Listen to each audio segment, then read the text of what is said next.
Hello everyone, welcome to Bhadrayas Academy.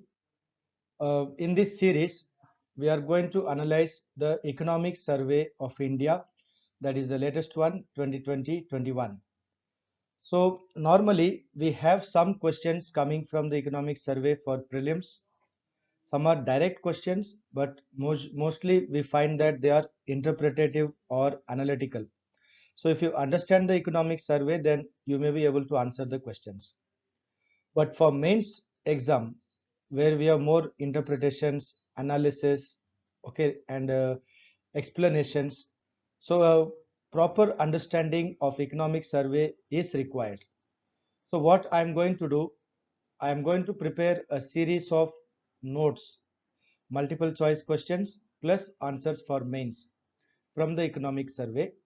So following these few classes, you will be able to understand the economic survey and what are the important topics for APSC and UPSC. Because now, if you know, the syllabus is same for APSC, UPSC, so we will prepare this in a combined manner for both APSC and UPSC. So let us begin with the questions taken from the economic survey. Question number 1. The COVID-19 pandemic period created economic slowdown due to what type of economic shock?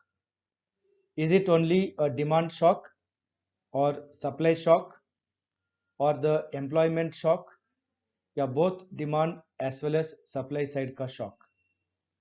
So now if you understand, an economy always consists of two sides, demand and supply. Indian economy जो है वो basically एक demand side economics है. मतलब क्या है, India से हम लोग ज़्यादा एक्सपोर्ट नहीं करते हैं. So most of the economic activity, GDP growth is basically dependent on the demand side. लेकिन सवाल ये है, अभी कोविड-19 में जो स्लो डाउन इकोनॉमिक का हो गया, जीडीपी ग्रोथ स्लो हो गया, this is because of what? Demand या सप्लाई या employment shock? So if you look at the answer as given in the economic survey, this particular COVID-19 ka slowdown या recession is basically attributed to both demand and supply. Because what happened during the COVID lockdown, that people actually faced a lot of uncertainty. Also, there was a lack of confidence about what's going to happen and loss of income, and people could not move. There was a lot of fear, so people saved money, so they could not even spend money. So जब consumer के पास income कम होता है और uncertainty होता है, consumer tries to purchase only the necessary items. Consumer does not purchase something which is luxury or unnecessary items. So there was a demand shock in the economy. So that is the first aspect. Supply shock कैसा हुआ? Because of the stoppage of movement of both goods, services, labor, production, shutdown of factories. So ये सब की वजह से क्या हुआ? Supply side का भी shock हुआ. So the COVID-19 economic recession is something very unique because it has come from both demand as well as supply. So you need to understand what type of economy Indian economy is all about. जैसे मैंने बोला था, Indian economy is basically a demand driven economy. Okay, keep this phrase in mind, demand driven economy. मतलब India का अगर GDP growth हमेशा जब कम होता है, we always look at the demand. So the government also tries to boost the demand side. मतलब put more and more purchasing power in the hands of the people by government spending money on public works, yeah, increasing the incomes of the people by increase in the salaries, yeah, reducing the income tax, yeah, giving tax rebate, yes up. But this time government has to revive the economy from both the sides, demand as well as supply. So that is a real huge challenge for recovery of the Indian economy. Question number 2. During the COVID-19 period, so we can say 2020 and 21, so the cumulative loss to the global GDP, not India ka GDP, global GDP is roughly estimated around how much? Okay, so we have different options there: 4 trillion, 5 trillion, 7 trillion, 9 trillion. So the global GDP itself is expected to contract or have a loss of about 9 trillion US dollars. Okay, so it's a really huge loss for the global economy. Therefore, the global recovery also is expected to be slow. However, the Indian economy is actually expected to recover in a quick way. Therefore, the government is projecting a V-shaped recovery for Indian economy. This V-shaped recovery I will discuss in the mains analysis after two videos. Question number 3. Which of the following is or correct regarding the Global Purchasing Managers Index? ये global purchasing manager index ये जो है इसका importance क्या है, means why as it come in the economic survey? क्योंकि जब हमें एस्टिमेट करना है मैन्युफैक्चरिंग सर्विस सेक्टर इनका ग्रोथ हो रहा है या इनका कॉन्ट्रैक्शन हो रहा है, तो how do you find out? We find out through some proxy measures. So such a proxy measure, the popular one is what we call the Purchasing Managers Index. So it shows that whether these goods and services are purchased or not, how the orders are placed, etc. Okay, so this topic is given in the economic survey. So जिसको ये पता नहीं है या पहली बार सुन रहे हैं, better to become aware of this. So how do you measure either a contraction या expansion in manufacturing and services? It is basically measured through the composite purchasing managers index. So I have put a question on this. ये जो index है, it is an indicator of economic health for manufacturing and service sectors. Each country PMI survey for the manufacturing or the service is based on questionnaire response. मतलब the top people in the company who are handling these purchases are given a kind of a questionnaire, and based on the questionnaire only they arrive at this result. This composite PMI is a number ranging from 0 to 100. Okay, and the fourth option, the PMI above 50 score means the industry manufacturing sector is expanding, the service sector is expanding. If the PMI number is below 50, that means it is contracting. So it is correct or not? So that is the fourth option. Okay, so what should be the answer? Right? So the answer is simple, all of the above. I have purposely given all the statements in the correct form so that you learn these concepts. That is the idea. Okay. Now, as I'm reminding once again, this purchasing managers index concept has come in the economic survey because it is used to measure contraction या expansion.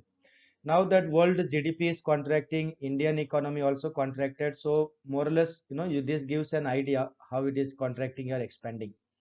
Okay. Question number 4. Which of the following is the only sector in the Indian economy that has contributed positively to the overall GVA, gross value added, in 2020-21 ka first half? That means quarter 1 and quarter 2. So we have three sectors: industry, service and agriculture. So now this is a very interesting part of the economic survey analysis. Normally क्या होता है, industry का growth अच्छा रहता है, उससे ज्यादा रहता है सर्विस का. Agriculture is the sector in India में it is suffering or having a low output. But during this COVID pandemic and the post-COVID time that we are having a recovery now, the only bright spot Indian economy is agriculture. Okay, because of the lockdown, both service sector and the manufacturing sectors drastically were affected. So the economic survey rightly points out that agricultural sector is going to be kind of a cushion. That means to protect the economic of further fall, because the agricultural sector has practically contributed about 3.4% both in Q1 and Q2 growth. Okay, so it is the only sector that has positively contributed, where the recession is found in the other sectors. Okay, so kindly keep this in mind that agriculture is showing bright spots for the economy during this time. Question number 5. The index of 8 core industries. We have something called the core industries in India, whose performance is very critical for the economic growth or the industrial performance, right? Now we have one more index called the industrial production. Okay, that is popular one to measure the productivity and production and growth of industries in general. Now question, सवाल ये है, what is the weight of the 8 core industries in the index of industrial production? So your options are 20%, 30%, 40%, 50%. मतलब ये जो 8 industries है उसका contribution in the index of industrial production में कितना होता है, मतलब importance. So if you see, first you have to understand what is the core industry in India. How many core industries are there? Which are they? Because इसके ऊपर भी question आता है और यूपीएससी में ऐसा क्वेश्चन आया था भी. एपीएससी में तो अभी तक इतना डिटेल क्वेश्चन आया नहीं है, फिर भी अभी आ सकता है क्योंकि अपना एपीएससी का syllabus is updated to UPSC level.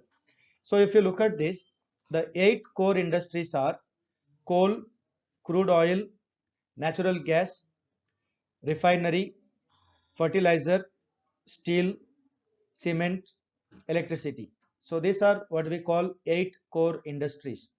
तो ये 8 core industries का importance या weight is how much in the index of industrial production. So the answer would be option C, 40%. Okay, so this is important and this is also given in the economic survey, because when you measure, जब हम economic growth या industrial growth को measure करते हैं, so we are usually measuring it with some index. Okay, question number 6. India recorded a current account surplus of 3.1% of GDP in the first half, मतलब quarter 1 and quarter 2 of which year? Okay, so this is a very interesting question. क्योंकि normally what happens Indian economy में we don't have a current account surplus.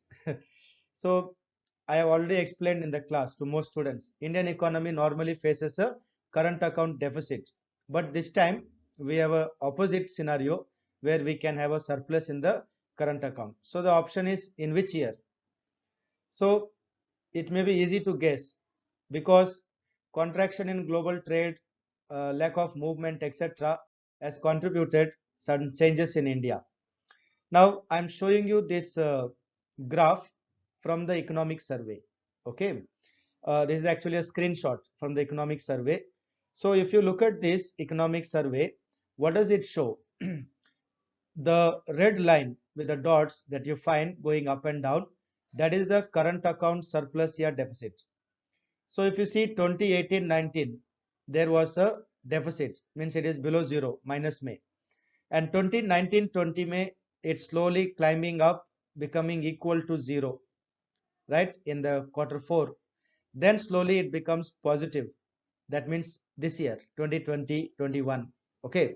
So the first half of this year, 2020-21, there is a sign of current account having a surplus. Okay. So then what should be the answer? Answer would be 2020-21. But what is important is this. You see, this current account surplus, all these things are happening after a long period of 13 years and 17 years. Okay. So therefore this question is likely to come also in the exam, because India never has a current account surplus. Indian economy में हमेशा BOP में current account का deficit ही होता है, लेकिन इस बार जो surplus मिल रहा है, so this is a very important data given in the economic survey.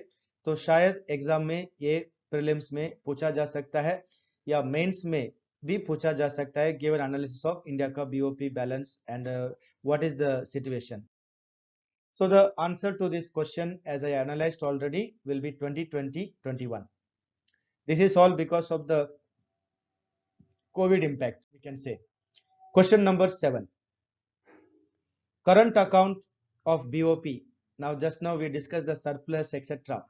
So I am putting a conceptual question, because exam के लिए concept clear होना जरूर है. That is a necessary thing to understand first the concept of what is current account. So current account of BOP consists of which of the following? So ये जो current account का deficit, current account का surplus हम बोलते हैं, this is coming from which sectors of the economy?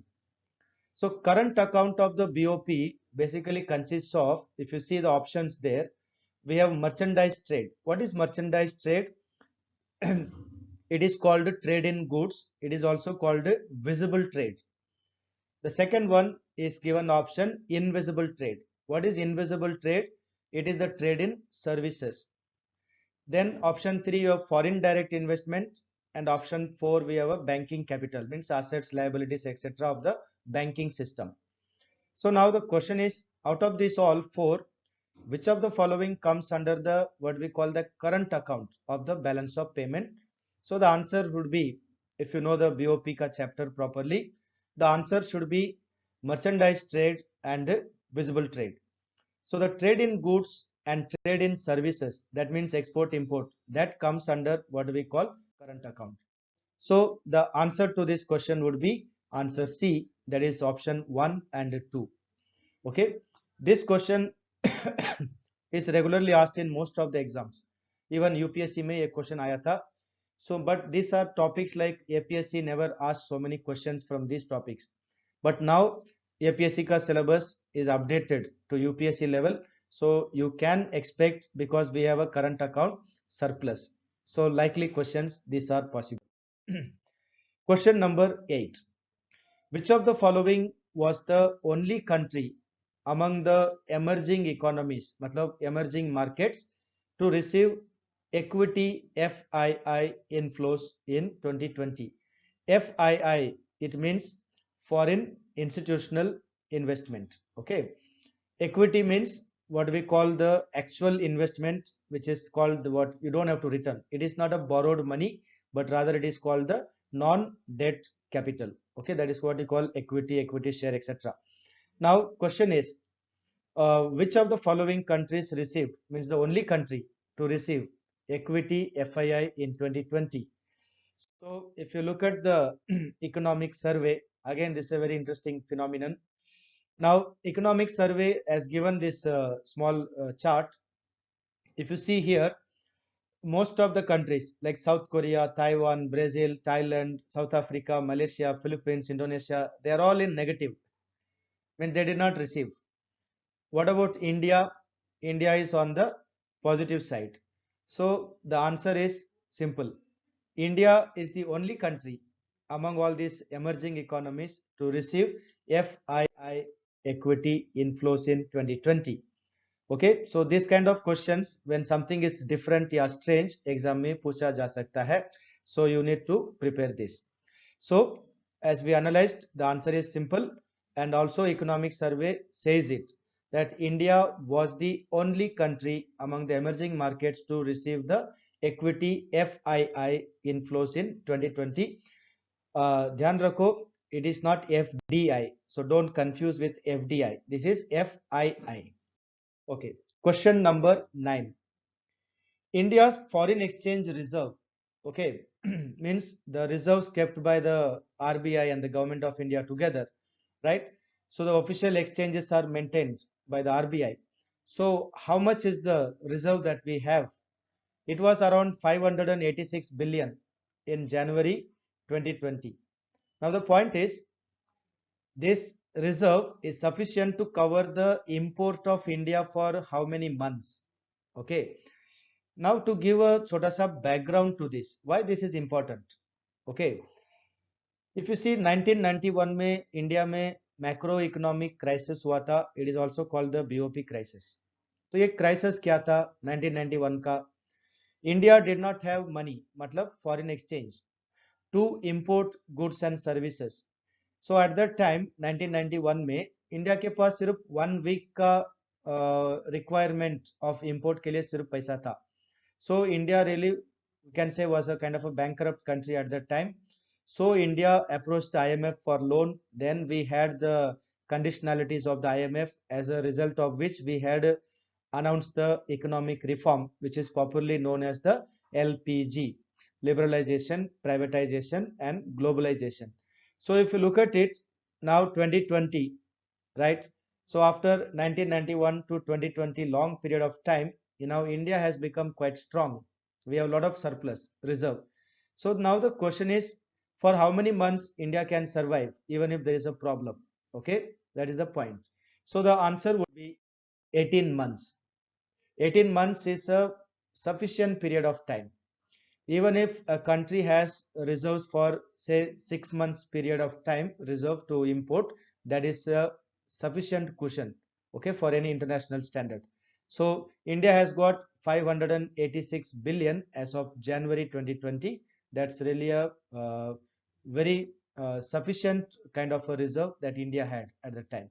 Okay, so this kind of information you will find it in the economic survey, and they are very important from the context in which India had problems in the past. So these kind of questions can be asked in exam also.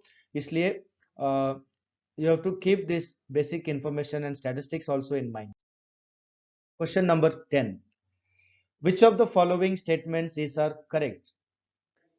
First one, this is about a scheme which is mentioned in the economic survey. Garib Kalyan Rojgar Abhiyan was launched in June 2020 during COVID time. It was launched for a period of 2 years. It was launched in 116 districts and in 6 states, and it was launched basically to boost employment and livelihood opportunities. So which of the following is correct? Now, unless you know the particular scheme, okay, we cannot answer this, isn't it?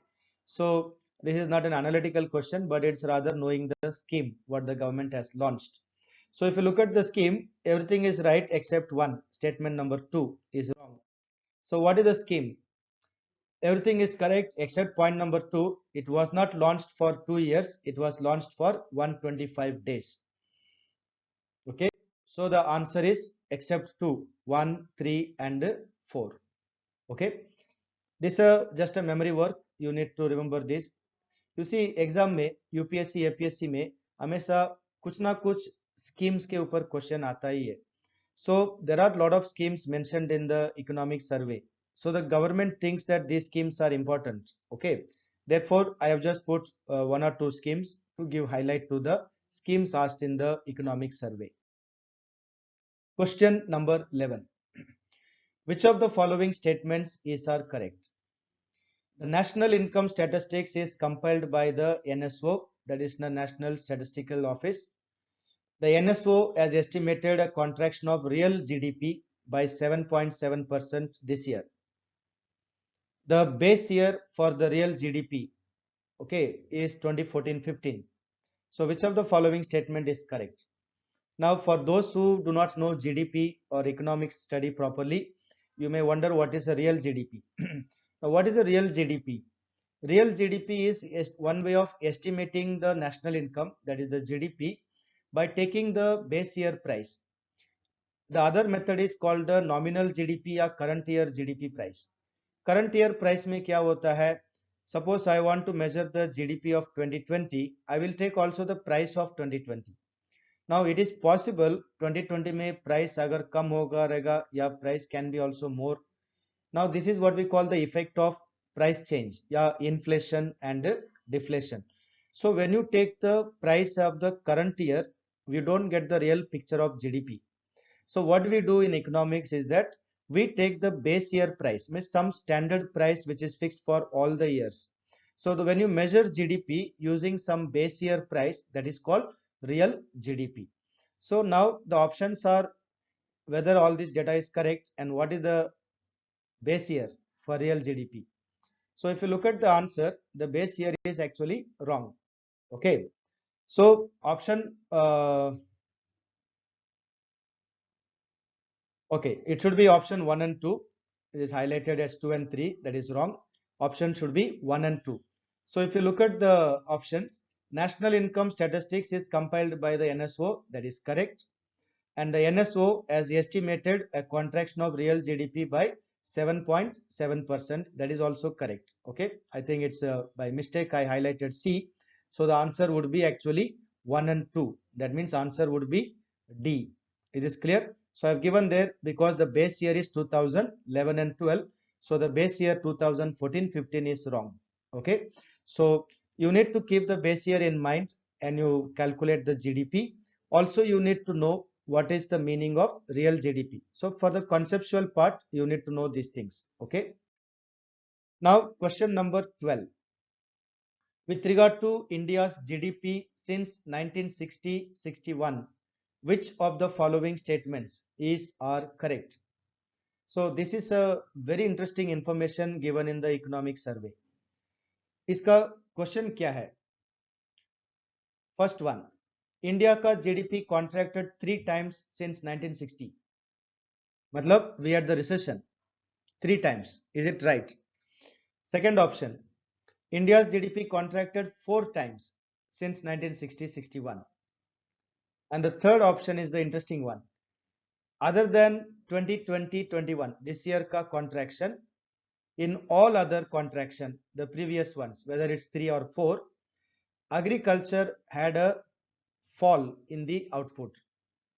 As we already discussed, this year ka contraction में agriculture is the bright spot. Okay, so option 3 obviously should be correct. Now the question is option 1 or option 2. How many times India had the GDP contraction in the past since 1960? So the answer is here. If you look at it, the economic survey says this is the fourth contraction in India's GDP since 1960-61. Matlab already 3 times over. This 2020-21 is the fourth time. So the contraction first happened in 1965-66 and then later 1971-72. This is basically because of the war we had in that time, and then also drought in 1966. So if you go through the third 5-year plan of India, that is the period 1965, 66, all that comes under the third plan. So what happened at the time, basically, if you see, India had war with Pakistan and China, then we had a drought. Okay, again 71, 72 also we had a war-like situation. Then there was a contraction in 79, 80 because of the drought and again political instability that time.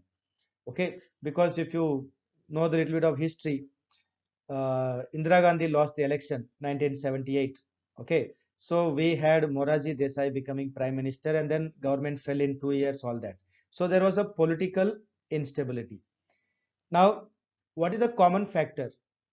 Common factor that in all these three contractions, 65, 71, 79, agriculture had actually fallen. But in 2020 May, industry and manufacture have fallen, but agriculture is the bright spot. So very strange, what you call a phenomenon we can say in the contraction. So this has been highlighted in the economic survey. So possibly this kind of question can be asked in exam. So you need to prepare this. So the answer for this would be answer 2 and 3. So India had 4 times contraction now, and other than 2020-21, all other contractions had agricultural output falling, but this time agricultural output is positive. Question number 13. Which of the following statements are correct? In 2020-21, real GDP has been estimated, means for the coming year, starting from 1st April, it is estimated to be 9%. Yeah, it is estimated to be 11%. Now the real GDP growth of 11%, okay, will be the highest since independence if it is estimated. Means we never had such a growth, like to say. Or India had a real GDP growth of 12.3% in 2011-12. So it's little tricky if we are not familiar with what is going on in the country. So economic survey has highlighted, therefore I thought this is very important also to understand the national income. So if you look at the answer, the NSO has actually estimated the economic growth to be around 11% this year. So therefore we have the V-shaped recovery, which I mentioned earlier.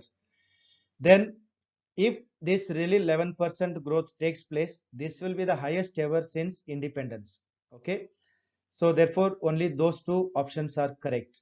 Okay, now this you have to keep in mind because this is something different, because we never had such a projected high growth. So hopefully if this 11% growth comes, it will be the highest after, since the time of independence. Question number 14.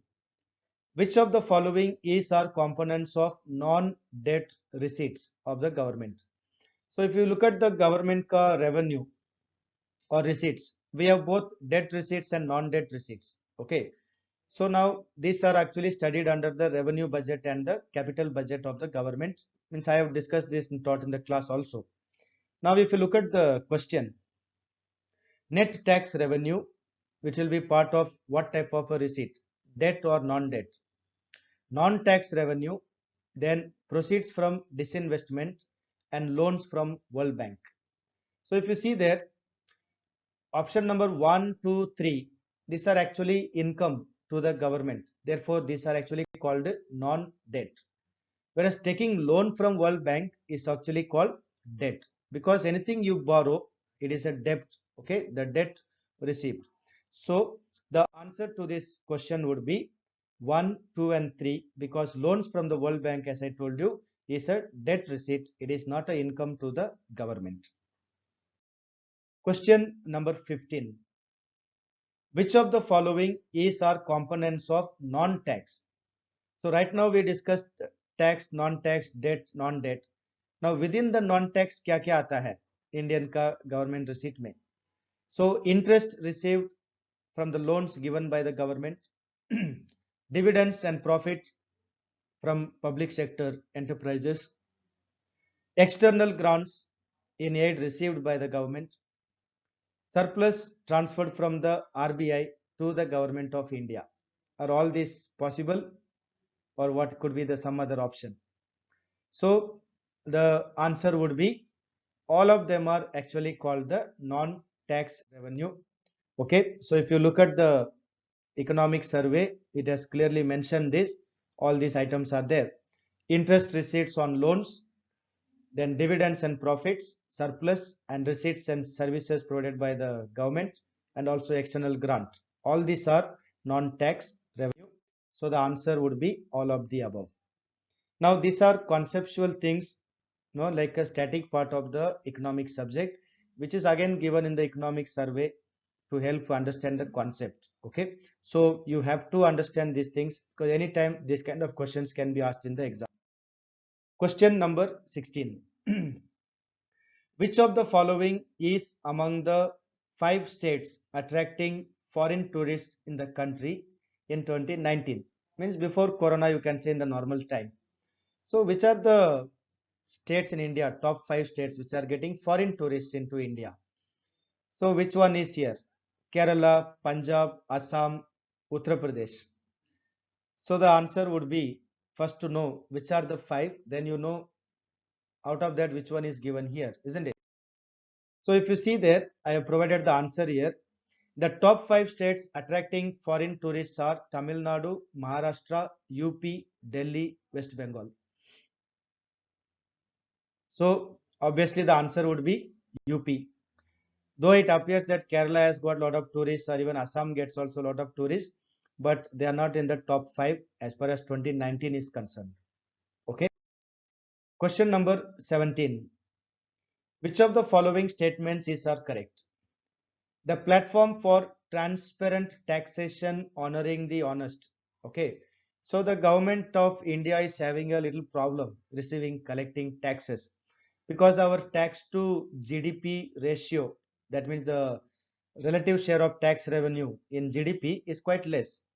So now the 15th Finance Commission has also said that this tax to GDP ratio has to improve. So we have a little difficulty in tax revenue collection. So now government has come up with some of the reforms. So one of the reforms is the platform, which is called the transparent taxation honoring the honest. So it was launched in August 2020.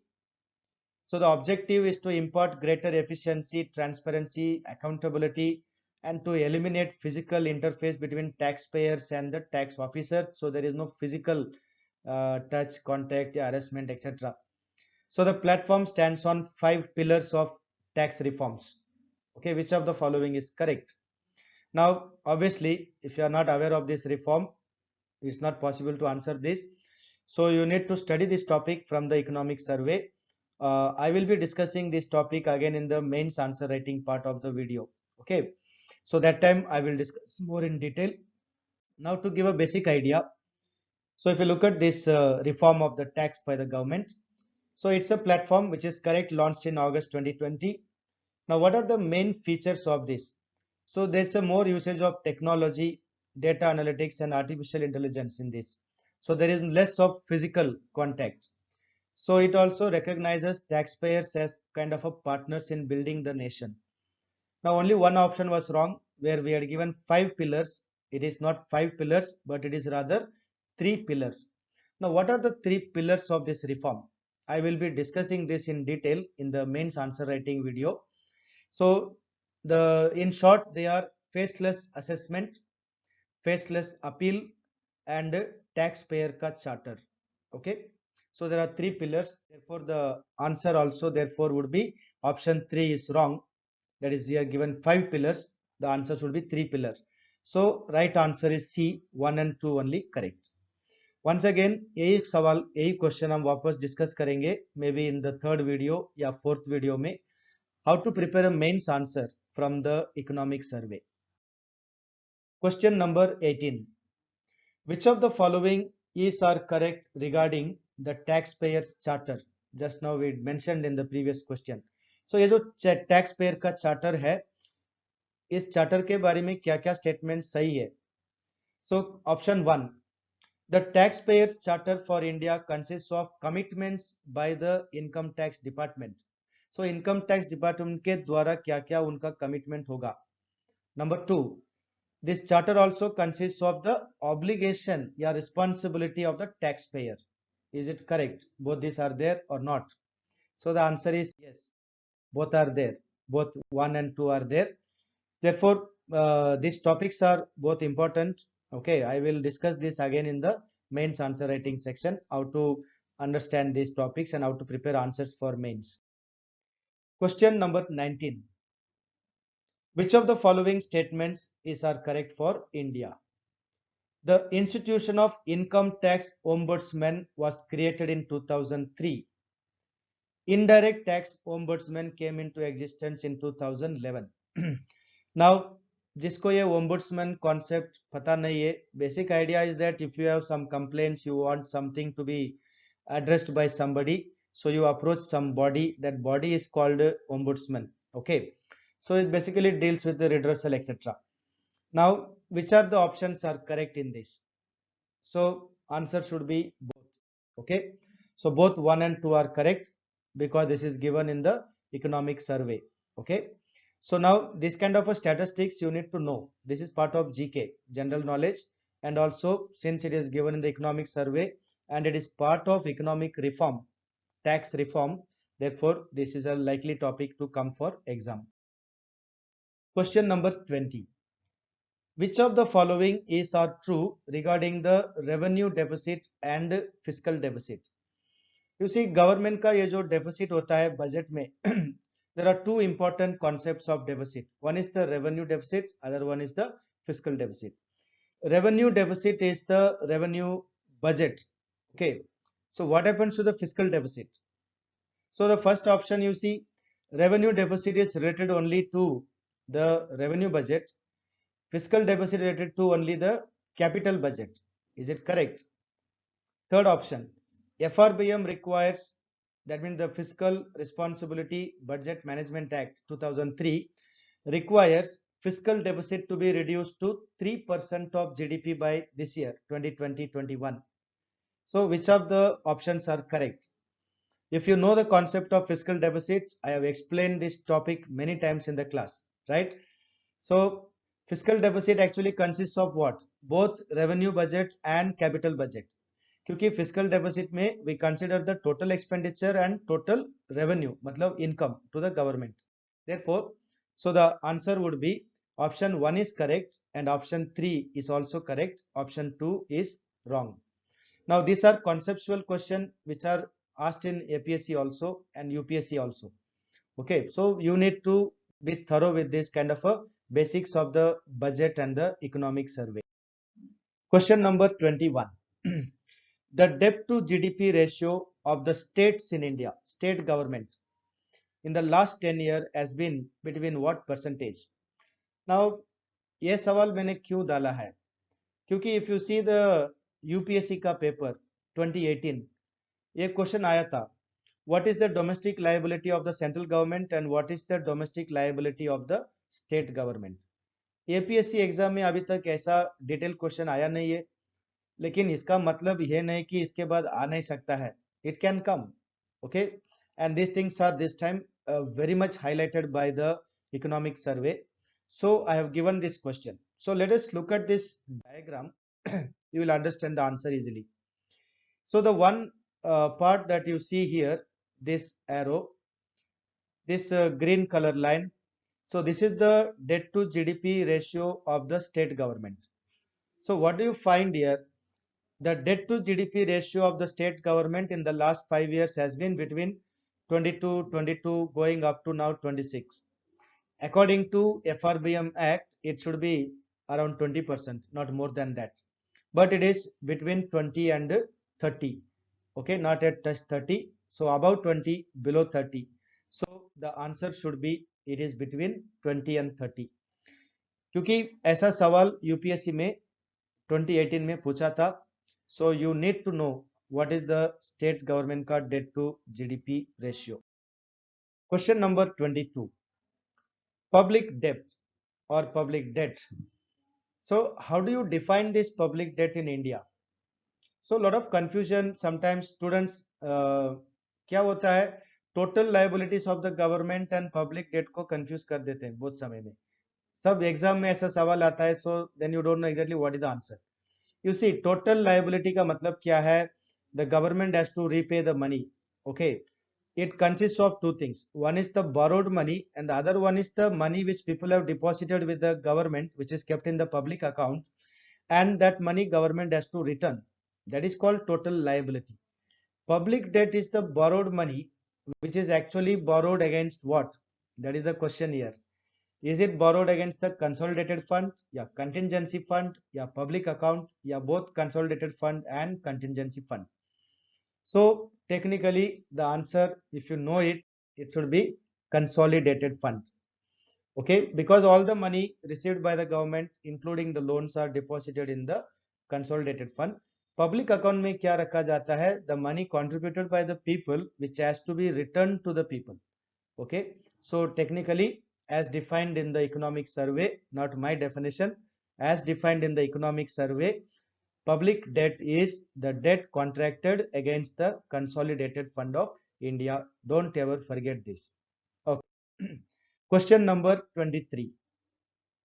Which of the following statements is are correct? So India ka current account deficit is average around 2.2% of GDP in the last 10 years. Already हमने discuss किया था what is the current account. That is the goods trade and services trade basically, and then there are some net transfers, money comes received in India. Okay, so is this 2.2 as an average for the last 10 years? And then India ka current account balance turned into surplus for the first time after many years. That is the 0.1% of GDP in the last quarter of 2019-20, maybe because of COVID effect. So the answer is yes, both are correct. If you see here, this is the last quarter of 2019-20. So here the current account deficit slowly coming into zero and then it becomes surplus. Okay, then this year it is showing a surplus trend. Okay, so this is the question which I have given it once again in a different way. So you need to register these things in your mind, because these kind of questions can definitely be asked in the prelims. So answer is very simple. It is both are correct, both 1 and 2. Okay, therefore when you read economic survey, हमको क्या करना पड़ता है? जो important statistics होता है, okay, which is not normal, so वो चीज हमको याद में रखना पड़ता है क्योंकि एग्जाम में वो आ सकता है. So question number 24. Which of the following statements is are correct? Most of the public debt, okay, has been contracted at fixed rate of interest by the government of India. Yeah, it is contracted at floating rate of interest. Third option, India's debt, whatever borrowed money, is actually protected, insulated, means protected from the changes in the interest rate, maybe because it is fixed interest. Yeah, India suffers from basically changes in the interest rate fluctuation. So which is the correct option?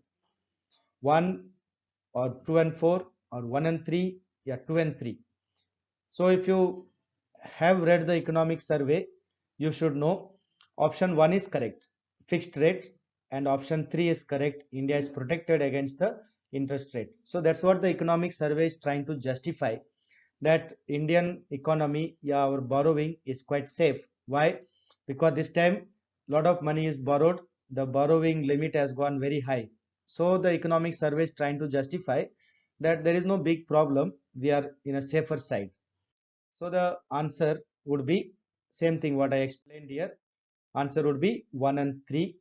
So that's what the economic survey tries to defend the government and justify that no, whatever we have borrowed money, still the rate of interest is fixed. So there is less risk, yeah, less danger to the country. Question 25. Which of the following is or true of the Trade Facilitation Agreement TFA of the WTO? ये सवाल UPSC में पूछा गया था 2017 में. Okay, APSC में तो इतना डिटेल का क्वेश्चन अभी तक आया नहीं है, but you never know. Now this is again mentioned in the economic survey, so I am putting this question once again because in the last economic survey, okay, इसके पहले जो इकोनॉमिक सर्वे आया था उसी में भी ये टॉपिक था, ट्रेड फैसिलिटेशन एग्रीमेंट. इस बार भी वापस डाल दिया. So the government thinks that okay, this is an important agreement India is part of and India is making a lot of progress. Therefore, even for APSC, this can be asked. So what is this TFA, Trade Facilitation Agreement? It basically tries to reduce the number of documents and the number of days involved in both export and import. The target is that we have to reduce the cost and also reduce the unnecessary what we call the time spent in the documents procedure. So which are the options are correct in this? So if you read the option, it aims at reducing the inefficiency of burdensome regulatory administration. Yes. This agreement came into force in February 2017. Yes. It will make export and import cheaper. Yes. So this option I have given extra, which is not given in the economic survey and interpretation. So will it make the export and import cheaper? Yes, by cutting down the cost. Okay. So answer would be all of the above. So dear friends and students, when you are reading the economic survey, because I know most students don't read the economic survey, it is 500 some pages document, the part 2. Okay, most of these questions I have given are volume 2. Volume 1 is very abstract and mostly for the mains answer writing we'll discuss, but most of these kind of direct economy related questions are in volume number 2. This is the first part of the video. I have put 25 questions. In the second part of the video, we will discuss more multiple choice questions. Okay. Now the point is, ये जो questions हमने discuss किया है, you need to understand two things. एक है basic जो data होता है उसको याद में रखना है, because if you forget it, exam it will be very difficult. Second part, you need to understand the concepts which are used in the economic survey and budget with regard to the trade, या business, या commerce, या economy, etc. Because exam में both are asked, conceptual part and the statistical part. So the best way to read economic survey is to understand the concept and do the analysis of what is happening and see नया क्या हुआ है, strange क्या हुआ है, क्या reform हुआ है. So those things if you can keep in mind, easy to crack the exam and you know which are the likely questions to appear in the exam. Okay. So the economic survey 2021 का part 2 मतलब remaining multiple choice questions I will discuss in the next video. So till then you go through this video carefully and try to understand the concepts, and if possible also try to read the economic survey and search for these topics and try to understand the things in a better way. However, if you have any query or you want to know more about our academy, Bhadra IAS Academy, you can call or you can email, okay, or you can visit our academy for any other information. Thank you. Then we will see in the next video of economic survey 2020.